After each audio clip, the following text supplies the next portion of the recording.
Oh my God, looking at you people is an amazing experience, honestly.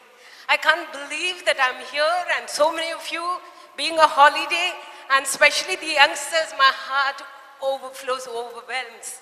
Because I see all the time, I have 4,500 students in college, that is degree. And PUC, we have 2,000 students. So you can imagine on the whole, including the staff, the working class, everybody together, put together in our campus, there are 7,000 people. Yeah. And for me, to give Jesus to each one of them was my mission. So, fortunately or unfortunately, degree for degree, I was there only for about 2.5 years as principal. But for PUC, I was there for 8 years as principal. But then I feel, younger you are in a better position to receive Jesus. So in PUC, I find the children are more receptive, more willing to receive Jesus. Not that the degree students are not good, they are also wonderful, because some of my students are here. They mustn't feel that I'm letting them down. It is not so. But I feel the PU students are young, inexperienced, and they want to, their hearts are open to receive anything, good or bad. So I believe that, if you are willing to give them good things, they are willing to take it. And so they are very gullible, very tender age. And so I think that's the most important time that I really dealt with. Each year 2,000 students used to pass out of my hand, and it was a wonderful experience. My dear people, I hear all young, old, middle class, everybody is there. I really don't know whom I should address, but I think, I only hope whatever the Lord puts into my heart will be the message for all of you. What I want to speak to you on is God's plan for you. But before that, I want to start with something very funny, because I think when you say some jokes, all the time people will remember and they want to listen to you. So it seems all of you know Sonia Gandhi. All know? Very good. Sonia Gandhi, Advani and Lalu, one day they were going by auto. Imagine, they were going by auto and they met with an accident. And what do you think happened to them? They all three died.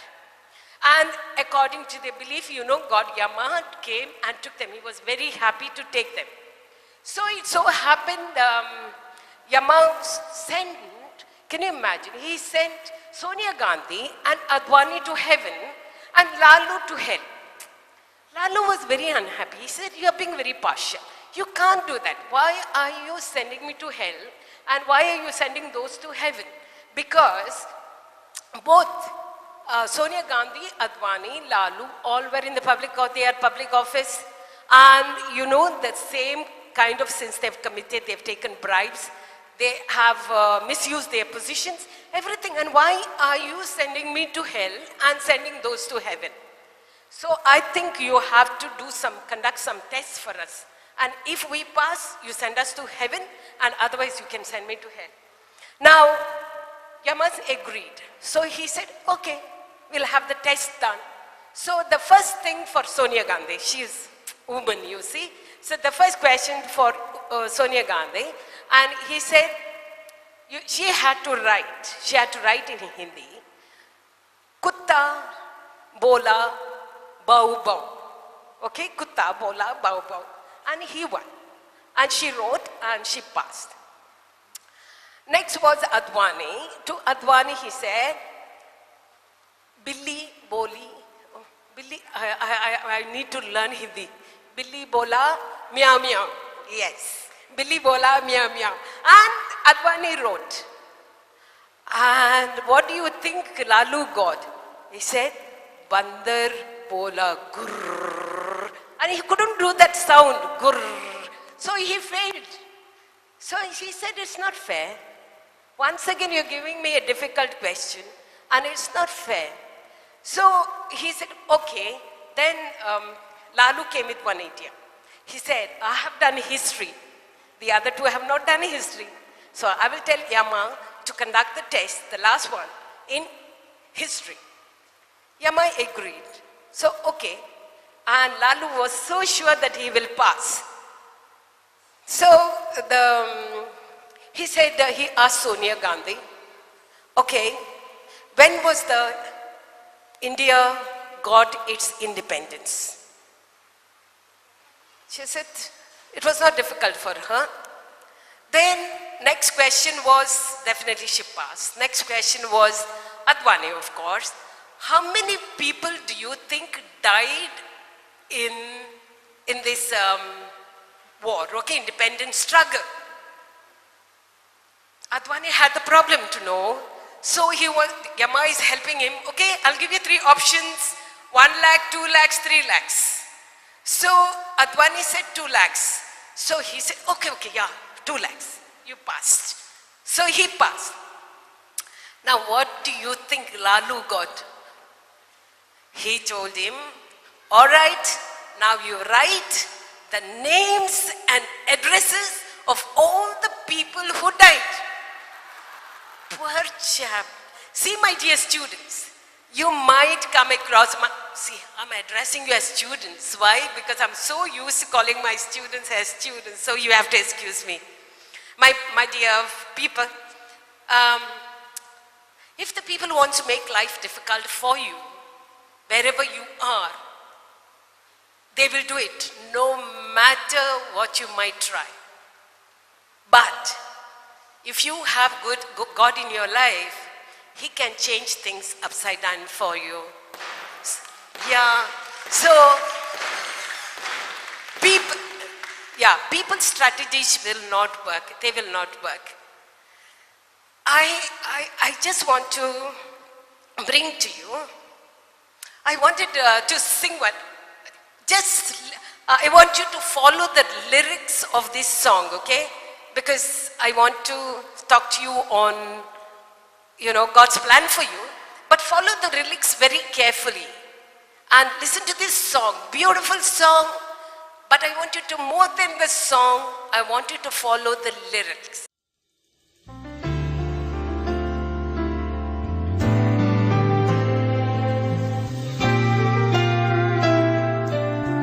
I know you're going through the fire. It's getting hard to stand the heat, but even harder is the wondering, is God's hand still on me?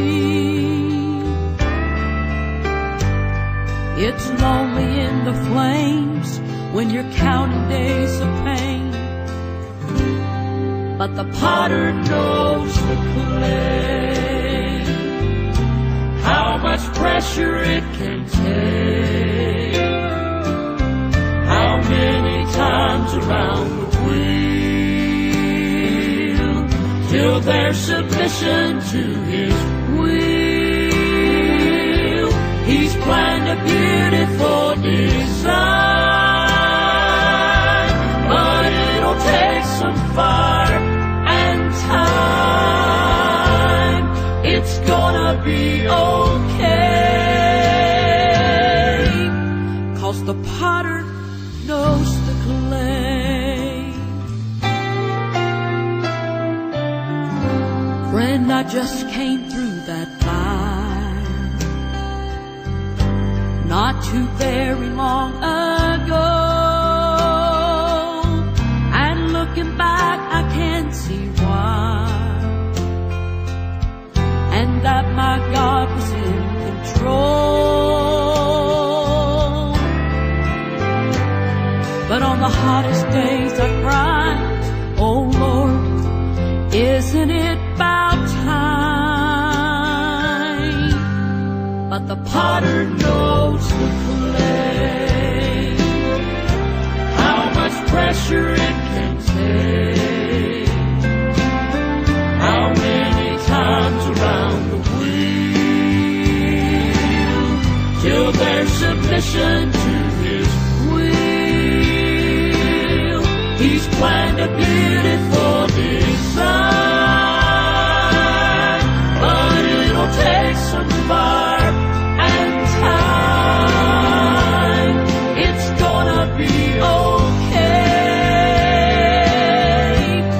'cause the potter knows the clay. He's planned a beautiful design, but it'll take some fire and time. It's gonna be okay, 'cause the potter, he knows the clay.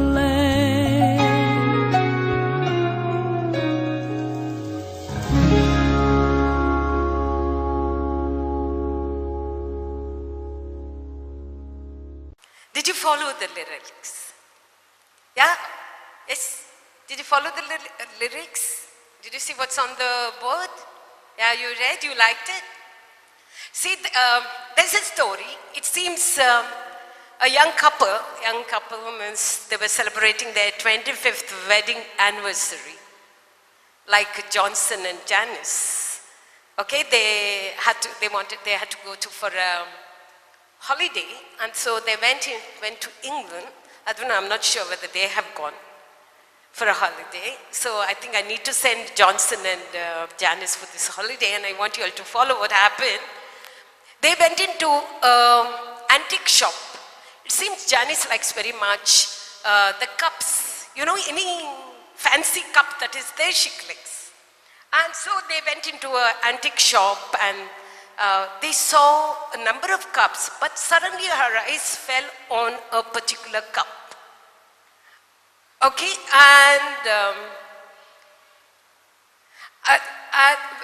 and she asked the owner of the shop, they went into an antique shop. And they found a very, very unique cup. And he asked the owner of the shop, can I see that cup? And as the owner handed over the cup spoke. And he said, do you know, I always have not been a beautiful cup like this. There was a time when I was just a lump of red clay. But my master took me, and he, just that lump of clay, he pounded me, patted me, rolled me, and made me into what I am. As he was rolling and patting and pounding, I screamed, don't do that, it's hurting me. But the master said, not yet. Quietly said, not yet. So then what he did was, bam, he put it on the spinning wheel. And you find the spinning wheel went round and round and round. And I screamed because I felt dizzy. So the lump of clay that was there, he said, stop. I'm feeling dizzy, I'm feeling sick. But the master smiled once again, gently said, not yet. Then what do you think he did for me? He spun me, he poked me, he prodded me, he changed me, made sure that I was made into a shape to suit himself. And then the next thing that he did was to put me in the oven. Can you imagine if somebody is burnt alive, what can happen? So the cup started screaming and knocking at the door and saying, open the door, I cannot bear the heat. It's hurting me. But the master said, quietly, he said, not yet. And then, after some time, the door opened. And what did the master do? Master gently removed me from the oven and placed me on the shelf to be cooled. And it felt so good. Sometimes when you go from this hall into a AC room, it is heaven, because it's so, you cool yourself so much. And so same thing happened to this cup. From the oven, it was removed and put it on the shelf, and it felt so good. And the cup thought, that was the end. But what did he do? He took the cup once again. He started brushing and painting and you know. And as he was doing that, the cup spoke to the master. He said, please, fumes are suffocating me. I cannot bear it anymore. Don't do that to me. I'm feeling sick. Please stop, please stop. But the master just, he said, no, no, not yet, not yet.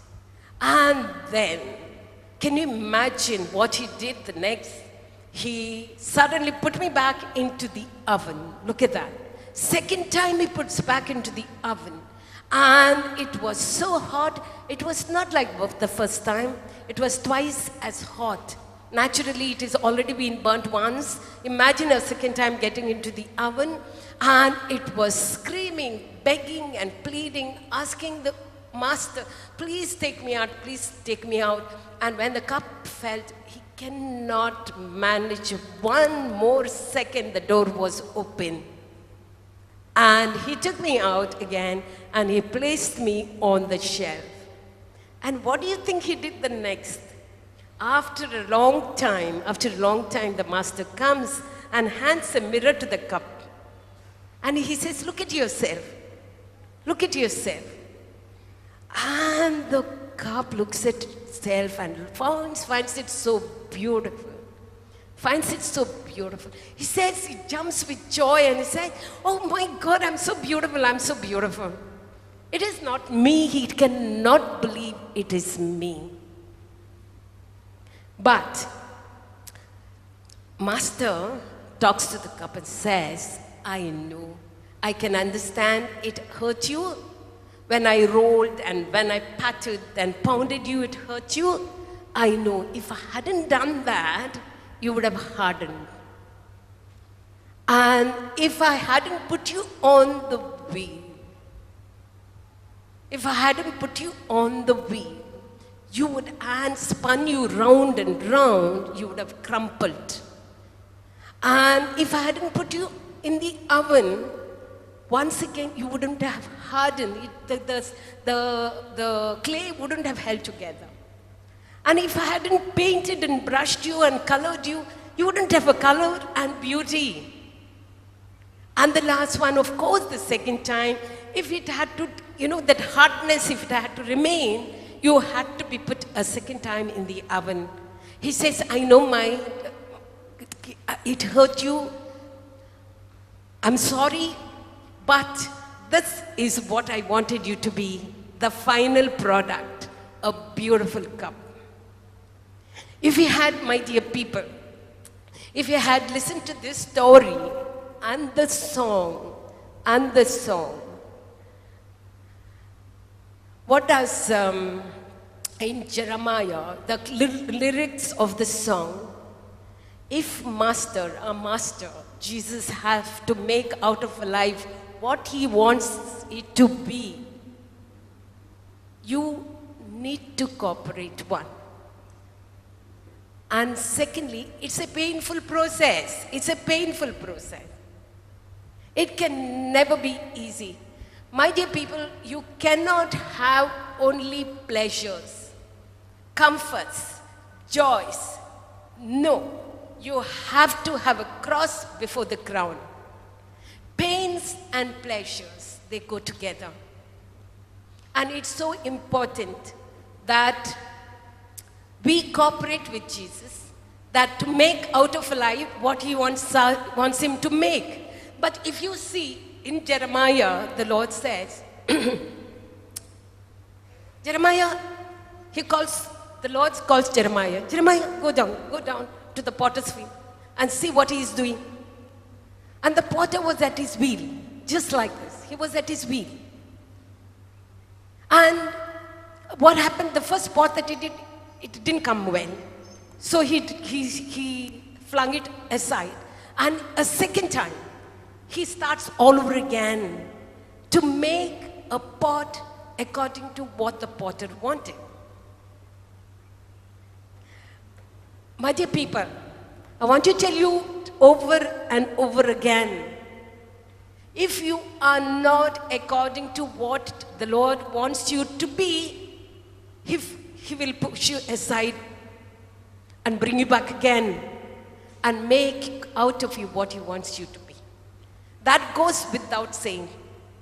Because he wants you to be a beautiful cup. Cups, it can be used for different purposes. And if you are a cup which can be used in the Lord's service or King's palace, how proud this cup would be. If it goes into the King's palace, how proud that cup would be. Oh my God, I'm at King's service. Can we all be at the King's service? I was so, you won't believe this, I'm so touched to see so many youngsters over here. And I'm just asking the Lord, touch their hearts. Fill them with your love. Let them experience your love. Yesterday, Arthur, as he was speaking, time and again he felt the Lord didn't love him. Time and again. And we also go through that same pain. So often in our life, my dear people, actually, I think mine last 35 years of my experience in college, I have come across hundreds of parents coming and meeting me, pouring out their pain, heart's pain, because their children are gone astray. Because their children are gone astray. And I'm very fond of the youngsters, my students. And lots of them come to me with their problems as well. And I never turn one of them down. Because I know the agony, anguish, the pain each of them go through. And my prayer is in the morning when I get up. I say, Lord, like Moses. What did Moses do? Moses said, Lord, how can I lead these people when he had to lead the Israelites out of that, slavery, that Egypt, to the promised land? It was not easy for him. People kept on complaining, grumbling, finding fault all the time. That's our nature. How much God did for them. The visible, they saw every miracle with their own eyes. And still, we are stiff-necked people. It's so difficult to convince us, my people. It's so difficult that the Lord loves us. And same thing happened to the Israelites. And Moses, he was so fed up. And he said, Lord, did I bear these children? Did they come out of my womb? Are they my children? No, it is you who brought them. And you wanted me to lead them to the promised land. So you go before us and make sure you take control of these people and lead these people. So when I get up in the morning, I say, Lord, how can I have a control over 4,500 students, their parents, their siblings, their families, everybody? How is it possible?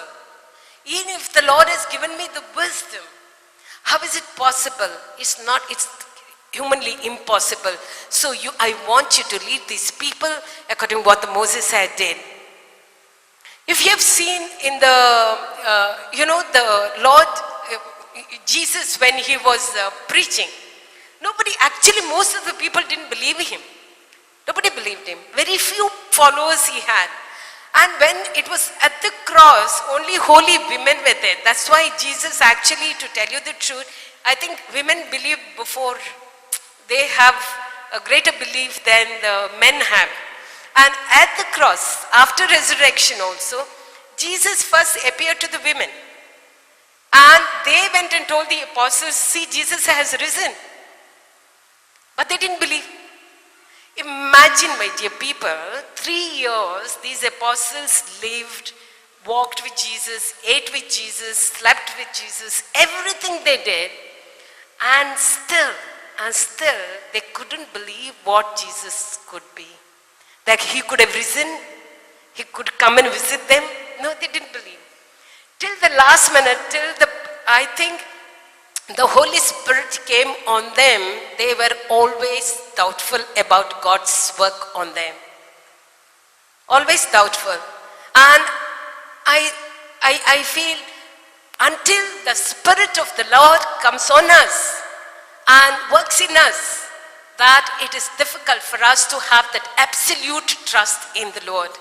So what I want you to do is every morning is just ask the Lord to send down the Spirit on you. Just Lord, give me your Spirit. Give me your Spirit. You know, this is the simple thing. Most of the time we think to be a Christian is a difficult task, but it is not. Jesus doesn't want to make things complicated for us. It is not a kind of a religion that the Lord came to establish. Not at all.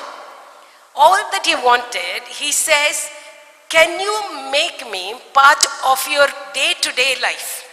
Everyday life. What he says is, while you are cooking, while you are washing, while you are driving, while you are making your grocery, purchasing your grocery, or anything that you are doing, while you are looking after your children, anything, at your workplace, anywhere, can you ask the Lord, can you acknowledge his presence? That's all he's asking you to do. As I told the Lord, you take over these people. Morning, I say you take over. It's not easy for me. So in between, I raise my heart to the Lord and say, Lord, see these people when they come, can you give me a solution? My dear people, honestly, to run an institution is not a joke. It's not a joke. There are thousands of problems. We have to meet the officials. We go to their place, stand there. You know, but when I stand in these offices, these officials, when we go to them, I say this small prayer always. May the Spirit of the Lord be upon him and the favor of the Lord be upon me. May the Spirit of the Lord be upon him, the officer, and the favor of the Lord be upon me. I'm telling you, my dear people, that simple prayer, as I told you, day to day, all that the Lord wants you to do is, every day just acknowledge him, he's there. You say, while youngsters, you people, those who are studying, you just say, Lord, can you be with me while I'm studying this maths? I'm finding it so tough. This Hindi or French, I'm finding it so tough. Can you be with me and help me out? I'm telling you, you will find it 100 times easier than by only studying by yourself. And while you're cooking, I know how difficult it is to run a family.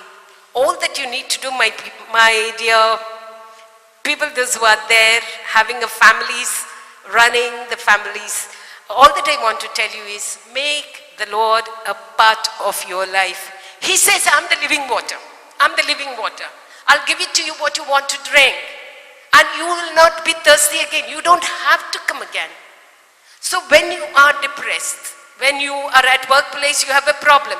All that you have to do is, if the boss is hard with you, or your principal, or anybody, your teacher, or your husband, or your wife is difficult with you, all that you have to do is go aside and you tell the Lord, Lord, give me that living water.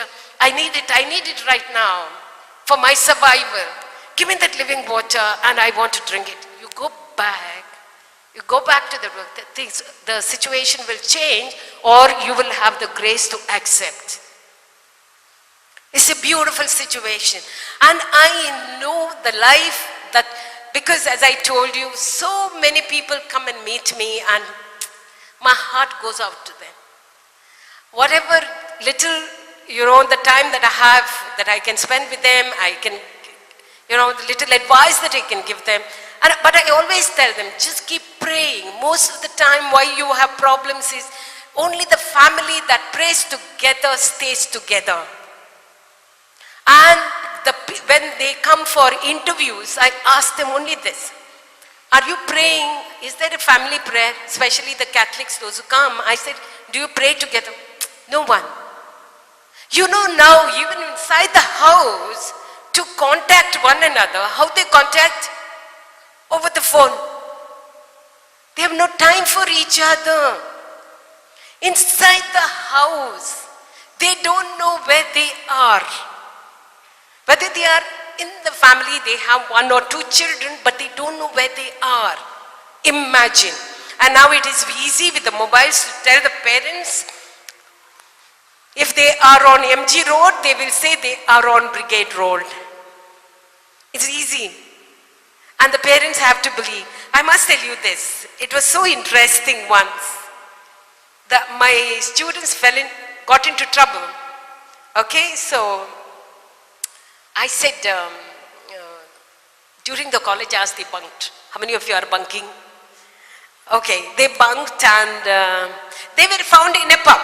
Okay, they were found in a pub. So I brought them home, brought them to the college, but I wanted the parents to come.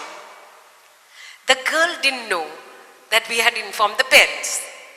So the parent is calling up from my office. Okay, Papa, where are you? They were not there because before, when we found them, we had already informed the parents and they were close by, so she came over. She's telling the mother, I'm in the canteen. But actually she's not inside the campus. I'm in the canteen. Oh, she said, okay, can I come over to the canteen? No, Mama, don't come now. Don't come now. I've got a class. So what happens? Then I told the parent, I said, don't be hard on the child. It's okay.